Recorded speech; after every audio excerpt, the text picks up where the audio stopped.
my name is Whitney Shimwell, and I'm presenting my final client project for Painted Clovers. So a little bit about my client. Painted Clovers and Painted Clovers Vintage Market were my clients this semester for this project. Painted Clovers is a storefront located in downtown Bowling Green, and then the Painted Clovers Vintage Market is actually an open-air pop-up shop, and so the first one was held at the fairgrounds this April. And there's also going to be a market in July and then another one in August. So the storefront actually sells refurbished and repainted furniture and other home decor items, and then the pop-up shop is actually an opportunity for other vendors that do the same type of thing as Painted Clovers to come in one place for people to come buy their furniture and their home decor and anything else that they'll be selling. And so the visual communication problem for Painted Clovers and Painted Clovers Vintage Market was that there was no consistent branding material. There was no logo, no consistent colors, nothing like that across the Facebook page or the website. And so that's something that I'm looking at this semester. Also, the current website is not user-friendly. It's extremely hard to read. There's way too much content on the pages. There's also no intentional design on the website, so nothing looks intentionally placed. It just kind of looks thrown together. And then the website does not look professional at all, just from some of the things I mentioned previously. No intentional design, not user-friendly. Some of the content doesn't really need to be there, and it just doesn't look like a website that you would have for a professional store.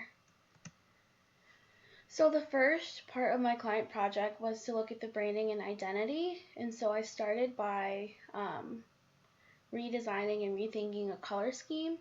And so I started that by finding out my client's needs and talking with them to determine what sort of color she liked, what color she didn't like, and what she wanted to reflect the store. And then I went on to determine what colors I thought would look nice and match well for the feel of the store after visiting it. And then I looked at the connotations of certain colors to make sure that, like, you don't want any colors that look sad with a store that's not sad or something like that. And then the last step of that was to place the colors together to make sure that they all looked cohesive and they all looked good. So moving on from the color scheme, the next step in the branding and identity was to solidify a logo. And so I started that off similarly to the way I started off the color scheme. I talked with my client to see what things she liked, what things she didn't like, and what things she was looking for in her logo. Then I researched other logos of other companies that were kind of similar to Painted Clovers. And then I also researched logos with the elements that my client said that she liked to kind of get an idea. From there, I sketched some ideas and came up with potential logos that could be used. But then after coming up with some of the logos that I had, I presented them to my client, and they weren't exactly what she was looking for, so I had to go back to the drawing board and ended up creating something a lot simpler than the first few logos, and then I was able to get those approved. So here are the results for those. So as you can see, here at the top is the final color scheme, and then down here you have the final logos, which, as I mentioned before, were a lot simpler than the first few logos I created. It turns out that my client really just wanted to take what was already on her storefront window and have a digital version of that she could use on the website and on like flyers and on the Facebook page and things like that. So the website process and solution, to start that process, I evaluated the previous website to see what was there and what I could take and use on this new website. And then I talked to my client to see what sort of things she wanted to see in the new website, so I could bring in the things that she was looking for and the things that fit her needs for her business. From there, I created wireframes to kind of see where I would place content and things like that. And then from there, I created the visual comps, and once those were approved, I moved on to researching WordPress themes since my client is currently using WordPress, I thought that the best solution for creating the new website was to just take an existing theme and modify it to fit the comps that I had created. Once I found a theme that worked, I moved on to coding with HTML5 and CSS3. And then once everything was coded to look the way that the comps were, I started placing the content onto the WordPress website. And right now I'm in the final stage, which is moving the finished site over from my server to my client's domain so that everything is over there and everything is up and functioning. Here are the results of the website. As you can see, there's the home page and the About Us page, and then I also have a page that focuses on the store, which wasn't there at first. The previous website focused mostly on the vintage market and not so much on the storefront, so that's something that I added in and suggested. And then you see we have the vintage market, which page that talks about what the vintage market is and how, if you would like to become a vendor, you can click this little button right here and it'll take you to this page, which is a form for vendors to fill out so that my client can get a little bit more information about what they are, what they sell, and contact them and see if they would be a good option for the vintage market. And then the last page I have on here to show you is just a contact page, and then as a plugin that pulls in feed from the Facebook page so that it can bring people back to the Facebook page from the website. The last part of my client project was to create a manual, and this manual was to be used to walk my client through some of the features and plugins that are used on the website.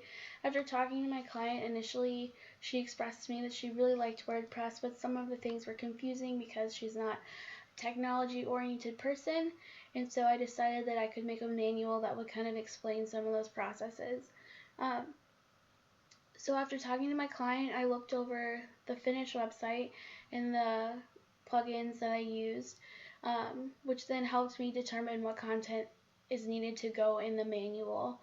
And then from there I took screenshots of me going through the processes of setting up a photo gallery, putting questions in the frequently asked questions accordion, things like that, just so I could have screenshots of those things just in case she needs to go back in later and update a photo gallery or change some of the questions, things like that, so she has that resource to be able to do that. And the final step was placing all of that content into an InDesign document that fit with the branding of the store. And so here's an example of what that looks like. You can see the cover page of the user manual, and then just two examples of content and screenshots that are laid out that explain and show what is going on and how to use a certain plugin. So some lessons that I learned from this project, number one, just getting the experience of working with a real life client. After being in VCT for 4 years, we do a lot of projects and we do our co-ops, but I think it's really important for us to learn how to work with a client, especially since most of us one day will move on to freelance work, and now I feel more confident in being able to do that. Another thing that I learned is to put the client's needs first.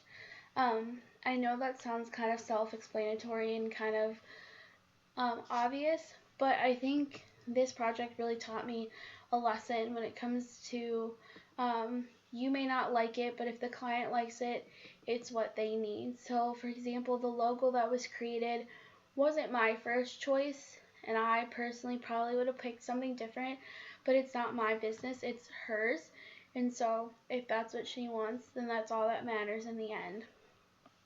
And lastly, this class helped me to learn time management because I had to prioritize this project over maybe going and hanging out with friends or just sitting and watching Netflix, because it wasn't just a project that affected me, it was a project that affected someone else, and so I needed to manage my time to be able to get that project done to meet the needs and the deadlines that my client had set for me. In conclusion, I think that this experience in this class was great. I was able to work for a real client, get some experience, um, learn how to create some things under a little bit of pressure and time restraints. So overall, I think this class was a great experience. After completing this project, I'm definitely more confident in my skills as a web designer, which is great for someone who's about to be graduating and going out into the real world and applying for jobs. I can sit down in an interview and I can say, I built a WordPress site for an actual client. Here it is. This is what it is. Which brings me to my next point. I now have another portfolio piece that I can show potential employers and potential future clients. Like, this is what I did.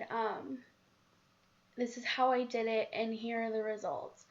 So like I said, overall, I think that this class was a great experience, and I really loved getting to make this project, and I hope you enjoyed my presentation.